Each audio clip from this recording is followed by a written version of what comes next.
gue akan ngomong mengenai forex commodity stock dan market outlook buat Juli 2019. Ini adalah materi yang tadi gue kasih di Investment Talk pergerakan pasca semester dengan Origin ya, dengan Mbak Cynthia, Om Kus, Mbak Neneng dan yang lain-lain. Jadi thank you banget ya.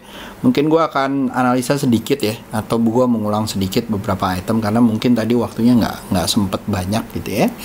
Tapi gue akan ngulang, dan jangan lupa bahwa setelah kita analisa, lo harus milih broker yang oke. Nah, di saat-saat ini butuh tuh broker yang oke, yang benar-benar reliable ya. Jadi kalau kalian mau ya, gue pakai biasanya GIC ya. Kalian boleh lihat bahwa mereka tuh well established ya, dan juga di govern by Bapeti gitu ya. Lalu juga low spread, low commission gitu ya. Jadi oke banget. WD gue selalu gampang ya, mau deposit juga gampang. Oke guys, lanjut ya. Jadi tadi gue ngomong ya, bahwa market sebenarnya di global update tuh sebenarnya Dow Jones tuh market udah all time high ya, dan stock market dan indeks itu recover sangat fast gitu ya. Seperti kalian lihat nih di Dow Jones, kalau kalian trading bisa di Dow Jones atau S&P ya, di indeksnya S&P 500 ya. Seperti kalian lihat bentuknya udah kayak ular naik gitu ya, udah mau matok gitu gitu. Dan apalagi nih kemarin koreksi dan kayaknya bakalan menuju ke arah 6.000 3.500 lah ya, kurang lebih 3.600 ya, 3.600, 36.000 sampai 37.000. While di S&P 500 tuh kalau nggak salah akan menuju 45.000 tuh ya. Jadi sebenarnya market udah recover fast. Seperti yang kalian lihat, Dow Jones dari 3 tahunnya tumbuh 42%. Lalu di setahun ini malah justru naiknya gila-gilaan ya. Jeblok kemarin market ya di bulan Maret tahun lalu, tapi sekarang naiknya gila-gilaan dan dia udah cover dia punya loss, dan even like that itu pun udah naik lagi lebih tinggi lagi ya, udah all time high lagi. Sama S&P 500 juga seperti itu. Yang gue mau kasih lihat di sini adalah Hang Seng ya, yang biasa korelasi dengan punya kita gitu ya. Di 1 month sama ya, masih ada ininya.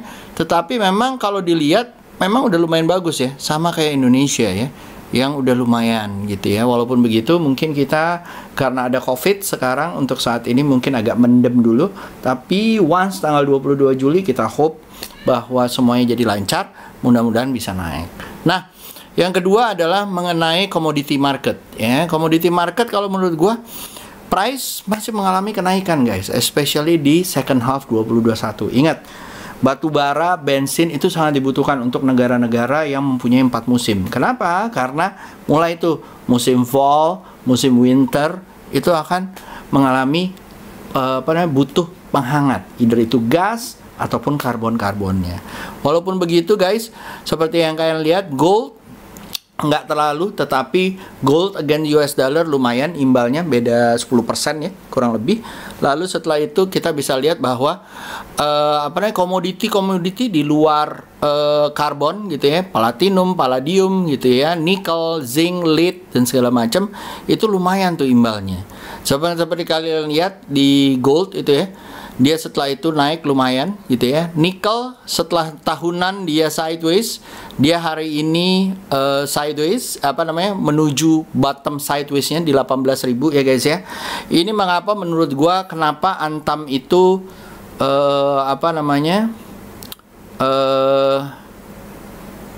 Antam itu masih sideways atau Inco itu masih sideways karena harga nikelnya masih sideways, sedangkan Antam dan Inco kalau kalian lihat di monthly itu naiknya tinggi sekali, sudah keluar dari sidewaysnya yang sama hitungannya dari 2015 kalau nggak salah. Nah itu salah satu. Tetapi menurut gua once nikel udah menuju di atas 18.000 atau 19.000, Antam dan Inco bakalan jalan lagi. Mark my word that ya. Lalu ada investing.com gitu ya guys ya. Ini juga seru ya. Yang dimana memang new call dari investing.com ini juga seru ya. Masih all time high ya, masih high, belum all time high ya, tapi udah di angka 100-an tuh. Crude oil juga sama ya, menuju 100 ya, angka 100. Basically karena demandnya banyak. Tetapi supply-nya sedikit karena company-company-nya baru recovery, banyak layoff orang, ya kan, banyak tutup ini, dan mereka untuk muter supaya mesinnya balik lagi naik ke atas gitu, itu takes time guys, it takes a year or so gitu ya untuk melakukan hal tersebut. Nah setelah itu gue akan bahas mengenai forex market ya guys ya, yang ini menurut gue ini perlu kita cermati ya. Kenapa? Karena kita akan melihat dari US dollar index ini acuannya sebenarnya. US dollar index ini adalah US dollar dibandingkan dengan major pair atau major currency, yaitu Euro USD, GBP USD, lalu franc, Swiss franc gitu ya, sama yen dan Canadian dollar. Nah, kalau di bawah 90 biasanya ini akan low nih, akan melemah ya, dan mata uangnya juga biasanya akan mengikuti. Seperti yang kalian lihat di US dollar index ini adalah turun terus nih guys. Ya, lower high, lower low. Ya, kalau kayak begini ini namanya vaksin COVID ya. Penyakit COVID kita udah seneng banget ya, turun-turun terus. Nah, seperti ini sebenarnya ada pengecualian nih satu, yaitu JPY. JPY kalau kalian lihat adalah dari bulan Januari 2021 nih ya, yang di kanan ini sebenarnya dia udah turun nih guys. Naik terus ya, JPY-nya melemah melulu. Kenapa sih Om JPY melemah? JPY itu yen itu kondisi negaranya nggak begitu bagus ya.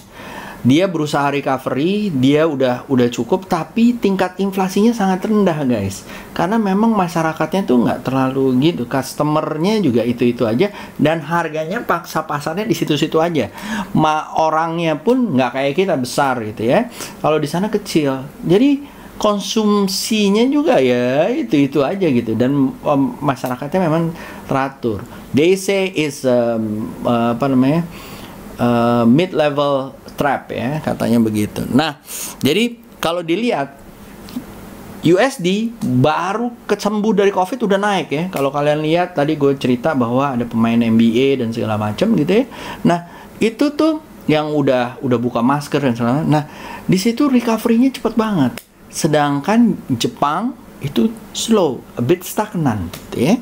Nah, itu yang menjadi hal-hal yang dimana yen menurut saya, USD yen gitu ya, itu akan menjadi bagus tuh karena masih uptrend. Kalau kalian mau ngambil monggo, tetapi tunggu dia koreksi dulu, masih mantul ke atas ya, masih mantul ke uptrendnya, monggo diambil.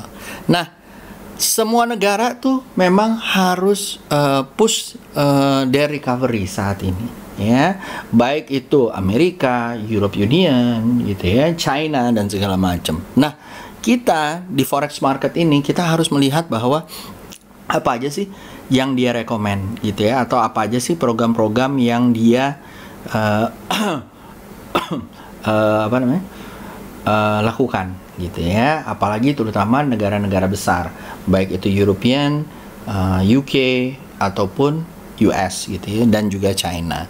Dimana apakah mereka berhasil menggerakkan stimulusnya? Salah satu yang dinanti adalah stimulus quantity assessment yang dimana direncanakan atau lagi dijalankan oleh pemerintah US, yang dimana dia mau membeli surat bondnya Amerika gitu ya, yang dimana berharap bahwa dengan begitu akan banyak duit yang beredar dan bisa meningkatkan perekonomian mereka gitu ya.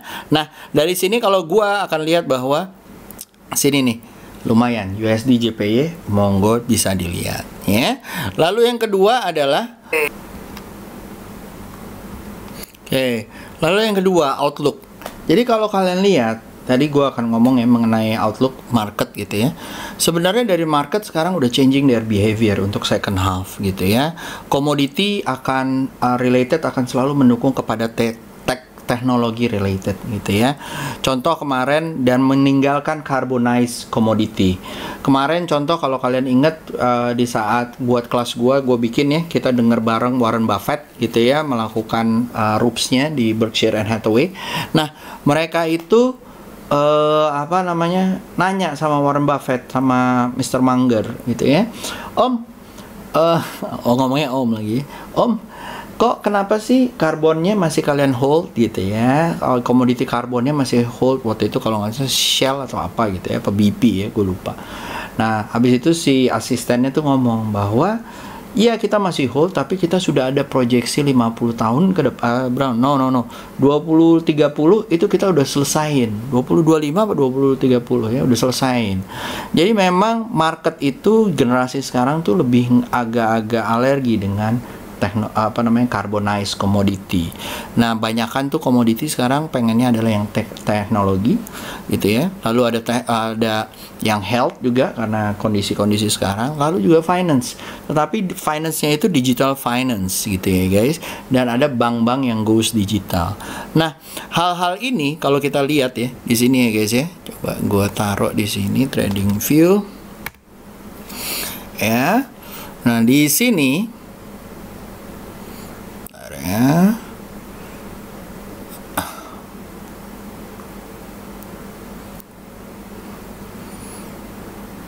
Nah, kalau kita lihat FB ya, itu naiknya lumayan guys ya, dan bisa menuju ke 380. Lalu Google juga sama ya, luar biasa menuju 2700 kalau menurut gua. Lalu ada Amazon. Ya, kalau dia breakout dari 3546 juga lumayan gitu ya. Lalu setelah itu ada what do you say?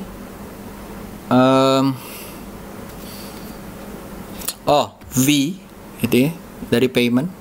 Nah, lalu setelah itu ada PayPal. Luar biasa ya. Kalau dia mantul nih boleh diambil nih ya. Nah, jadi ini adalah salah satu potensi-potensi yang menurut saya tuh lumayan tuh guys ya, yang menurut gua akan menjadi market yang leading gitu ya. Lalu juga sebenarnya ada PFI ya. Nah, ini juga kalau misalnya dia tembus nih dari 40,75 lancar jaya bisa ke area 43 gitu ya. Lalu ada Moderna. Ini juga lagi koreksi, habis itu mungkin bisa ke 280 guys. Lumayan ya. Moderna yang punya itu vaksin yang kita itu loh. Lalu ada JNJ. Ya, Johnson & Johnson. Wadidaw. Ya, mudah-mudahan nyampe 17110. Nah, menurut saya, jadi itu bisa dilihat ya, financial, commodity dan segala macam. Lalu kalian juga bisa lihat kayak palladium gitu ya.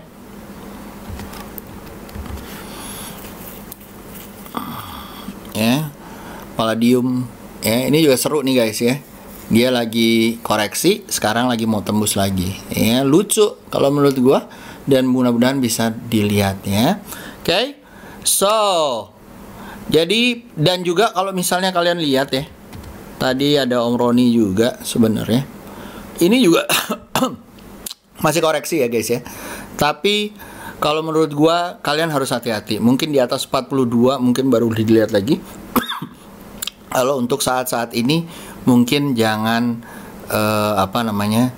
jangan dilihat dulu lah, santai aja gitu ya. Nah, untuk besok guys, kalian boleh lihat ya. Untuk besok ya, untuk besok kita lihat ya, dia masih bisa bertahan nggak, apalagi bisa tembus 93 nggak ya. Kalau bisa tembus 93 mungkin USD, kalian USD JPY boleh dilihat gitu ya. Lalu setelah itu untuk XAU kayaknya masih pause dulu ya, selama dia belum tembus dari 18-nya mungkin kita harus tunggu ya, terutama daerah sini ya. Kalau dia tembus, ini ada kemarin pas MFP ya, dia mulai menggeliat nih. Kita lihat aja kalau bisa ditembus dari 1821 ya, mungkin bisa di open buy. Oke. So, lalu yang tadi saya bilang USD JPY ya. Nah, wadidaw ya. Mantul lagi, monggo bisa sampai 113354 ya. 574 ya. Dengan SL kalian taruh di bawah 110153. Kalau di 4 hours ya, ditunggu aja pantulannya ya guys ya. Kalau dia mantul daerah sini satu candle di 4 jam pertama besok ya, monggo dibeli ya dengan SL di bawah 110. Mudah-mudahan nyampe 112. Oke. So, Itu aja dari gue, semoga bisa berguna guys. See you, have a good day, and bye-bye.